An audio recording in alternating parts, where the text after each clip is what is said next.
There'll be plenty of times where being a woman is probably not helping your career. So when it does help your career, take the opportunity and then stand out. One of the most pivotal moments in my life was actually when I was a sophomore in high school. And my dad used to take me to speech contests, and that was a way for me to earn money to save for college. And I remember it was the Lions Club, and I was in the final round, and I lost. And I went home, and I was kind of complaining. And my father said to me, "You really have to be so good that they have to give it to you." And you weren't.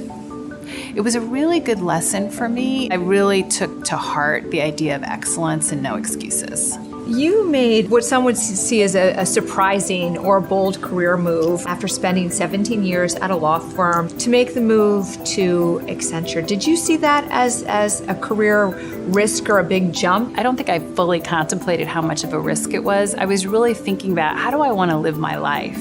I was 42 years old, and I said, I can see my future. Like, I know what the next 20 years are going to be like if I stay here.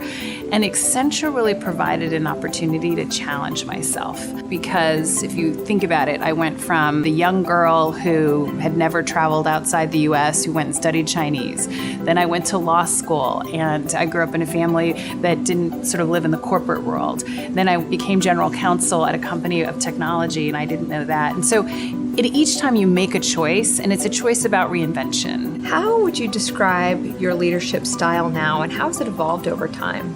I've always been someone who has been collaborative, but I would say it's collaboration on steroids. I learned early in my career that tapping into the best people and not having an ego, like really knowing what you don't know and what you do know and how to bring teams together is how to be most effective. Throughout your career, you're someone who has always pushed yourself outside of your comfort zone.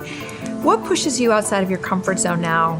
I feel like every day I'm being pushed outside my comfort zone because what we're doing as a company is trying to help our clients lead disruption instead of being disrupted. One of the ways that I keep myself kind of grounded is my husband bought this little sign that hangs on our wall, and it says, if your dreams don't scare you, they're not big enough.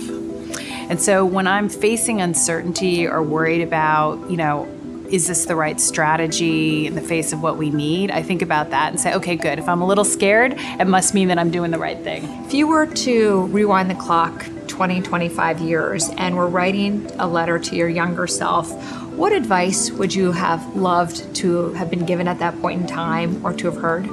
I would say to believe in yourself, because I've often worried and spent more time not having confidence, reached what I wanted to, and then realized, wow, I was a lot better than everyone else, right? And I think you really have to follow your instincts and have confidence to make the journey a little bit less